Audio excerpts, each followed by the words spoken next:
Hello everyone and welcome back to the Control Loop. Today we are breaking down the OCC GENIUS Act proposed rule and what it really means for stablecoins, issuers and market structure. Stablecoins can grow, but lazy distribution is probably over. The OCC controller Jonathan Gold framed the proposed framework as where the stablecoin industry can flourish in a safe and sound manner. At the same time, the proposal targets the easiest growth hack everybody's been using so far, paying yield-like value to just holders for simply holding it, and that's probably gone. Today we are going inside the market that is already a power low. As of March, stablecoins cover about 300 billion market cap, with USDT making about 60% of that and USDC about 30%. And then there is a steep cliff of everybody else who's issuing a stablecoin. That is the competitive reality of the stablecoin market today, and we're going to be covering two parts. Legal impact with our distinguished guest Mansi, it's great to have you back, and business impact with Bars. One disclaimer though, this is our analysis, not legal advice. The rule is not proposed or made into law yet, and it's not final. So let's dive in. Mansi, can you walk us through what exactly is the OCC rule today and what stage are we in, and what can we expect? So what has been published as of now is actually the notice of proposed rulemaking. It is not a final rule yet. The OCC, however, has issued it on 25th February, and it was published in the Federal Register on March 2nd, 2026, and the comment period will run through May 1st. So the rule is live in the sense that it is the proposed official framework. It is not live in the sense of being enforceable, and it's not final yet. But what is the architecture of it for us, the simple folk, in this proposed framework? So the OCC is actually operationalizing the GENIUS Act through a new proposed section of regulations, largely in 12 CFR Part 15, with related revisions in other parts of the rulebook. The key point here that we must point out is what the rules are currently published are only relating to the prudential, operational, and supervisory parameter for stablecoins under the OCC jurisdiction.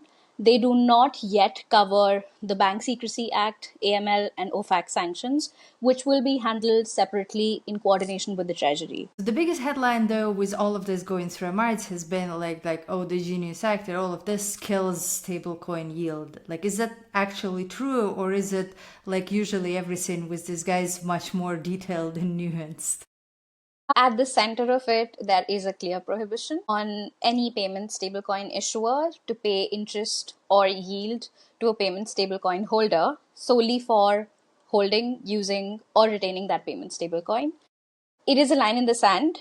It is designed to prevent payment stablecoins from becoming deposit substitutes that compete by paying passive yield on idle holdings, which we'll discuss later why banks don't like that.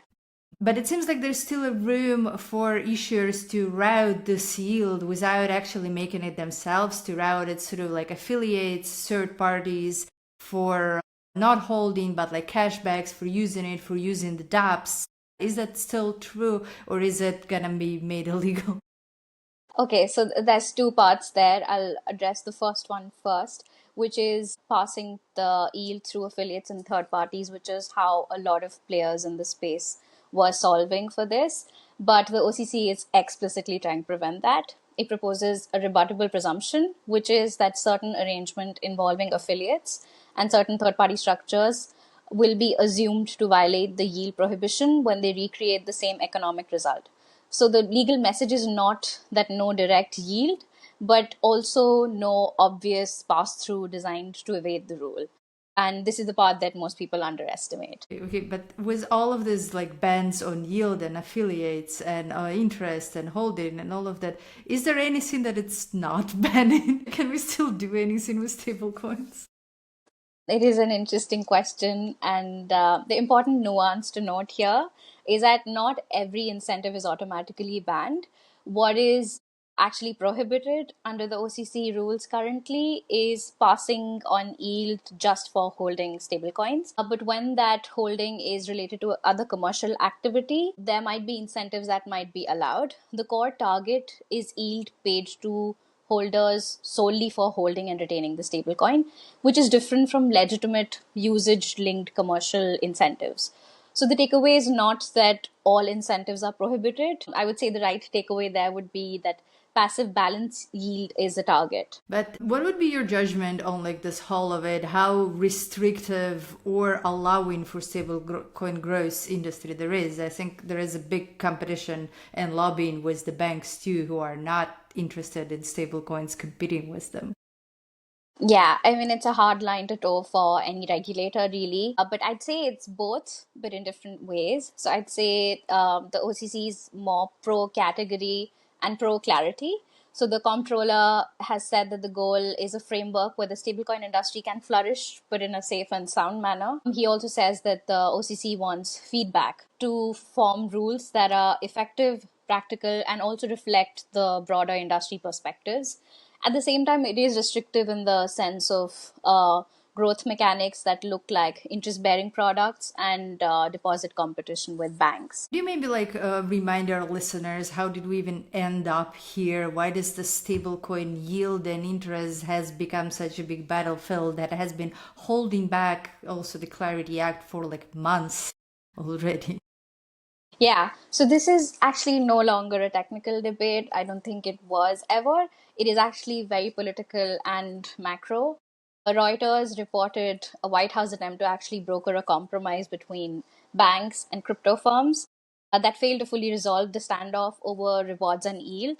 As of March 5th, 2026, Reuters reports that Clarity Act talks hit a new impasse after the banks refused to take the compromise. This same Reuters report also said that the compromise would allow rewards in limited circumstances like peer to peer payments, but not on idle holdings.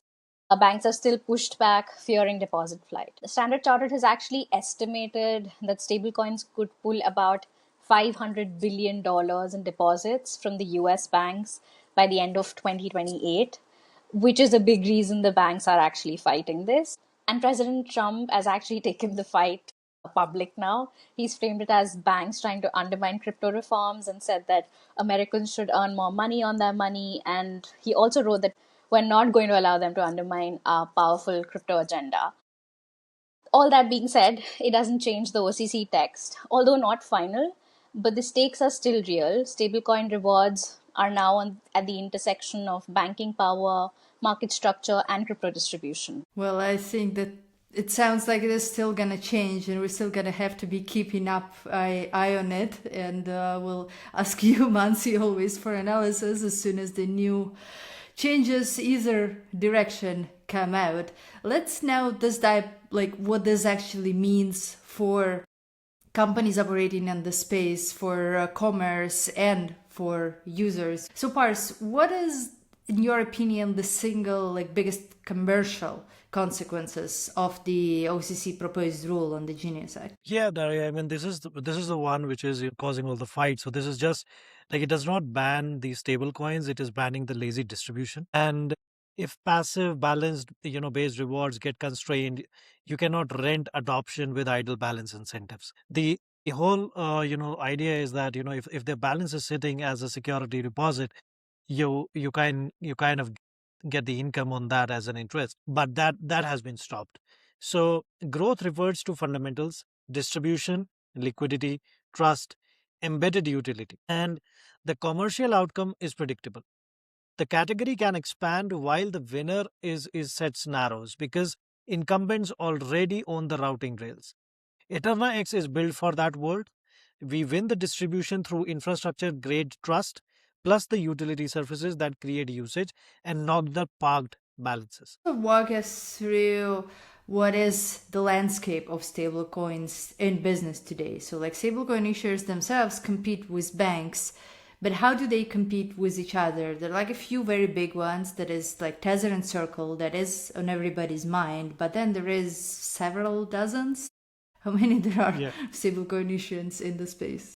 Yeah, so to this point, Daria, the basic answer is that you have seen that across just within 2 3 months, past 2 3 months, OCC has given banking charters to more than 5 to 6 projects and more than 10 to 15 projects have already applied for those new charters. Now what I'm trying to explain here is that let's look at a market, right, of what does the stablecoin market look like right now. It is, as of today, March 5 to 2026, the stablecoin market cap is about $317 billion.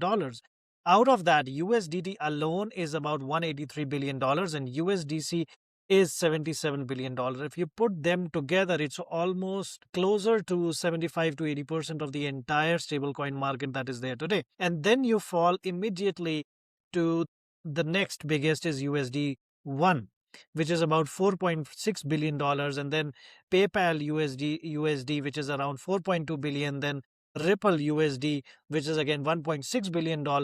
So what I'm trying to say is that there are 25 plus issuers. It is not competing with the long tail. They are competing with the default routing, liquidity, gravity, and integration that Circle, Tether already have. So you cannot outmarket that. You either buy the distribution at a huge cost, or you invent a wedge which incumbents cannot copy quickly, and that wedge is EternaX.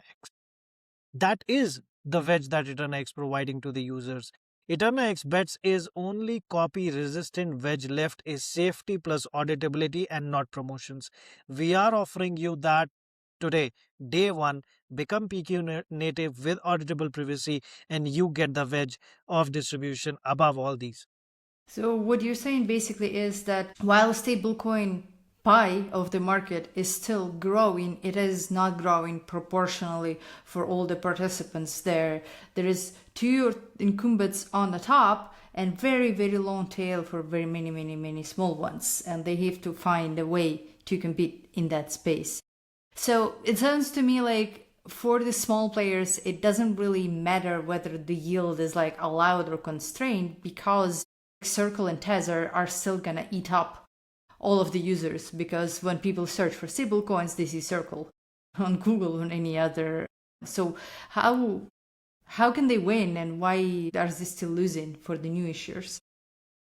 Because either of the outcome area leads to the same conclusion: distribution dominates, right? And this is what we have seen in the previous answer as well.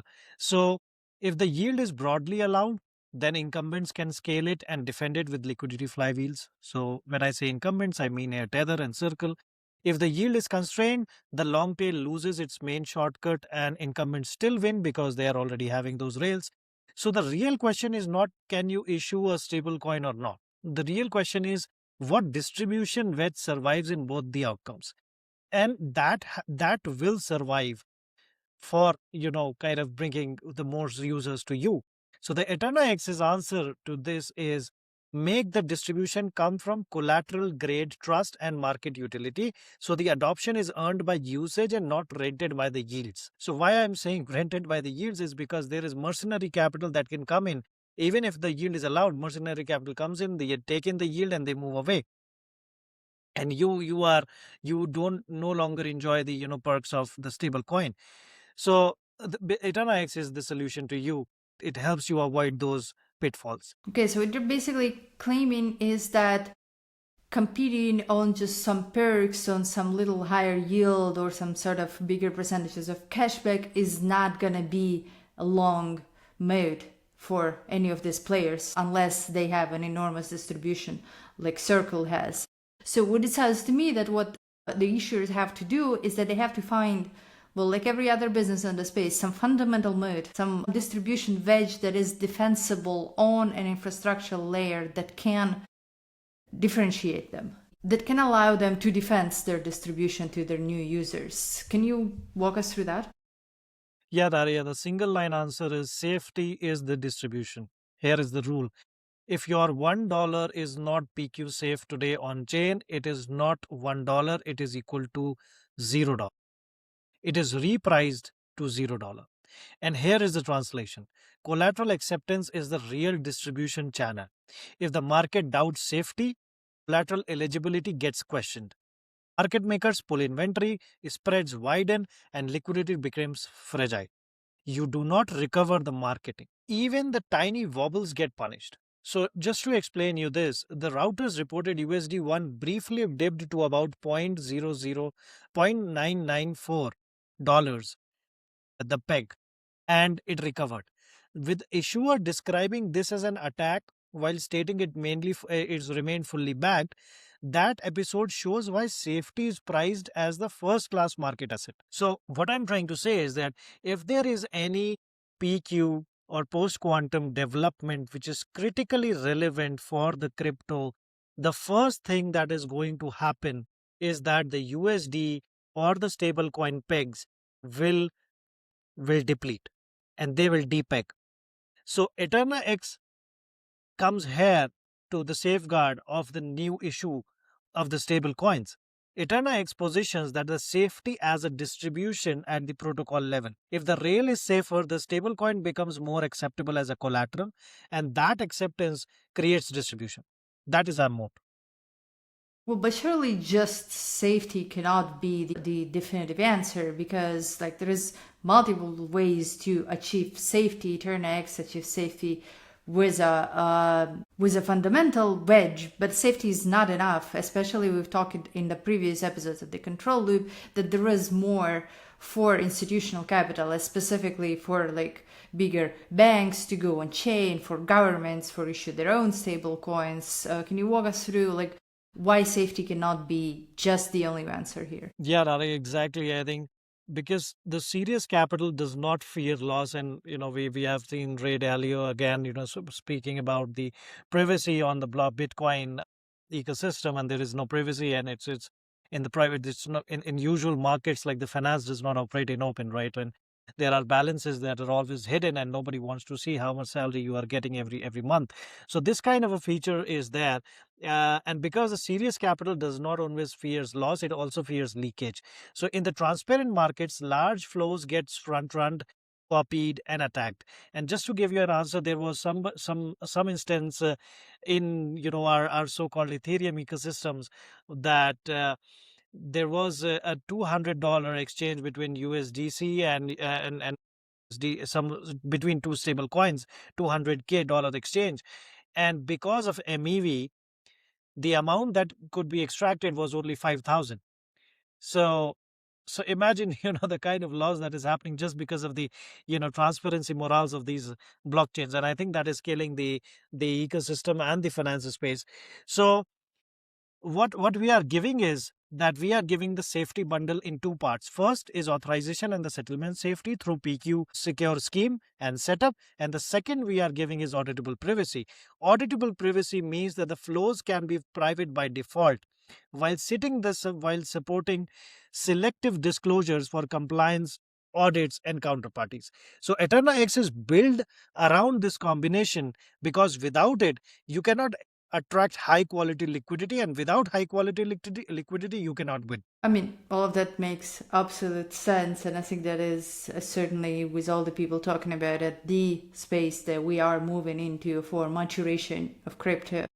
But let's roll back a little bit to what we've been discussing before. So if now you cannot offer passive yield like a bank where you just park your money and you earn percentage, and you have to make your users do something with your stable coin to like attract earnings, what is it that they like can actually do? What would be attractive for users and drive stablecoin distributions like in practice with all that we're seeing in the legal? Yeah, definitely, Daria. So if the passive yield, or basically I would say that the utility led demand is what will make stablecoins win.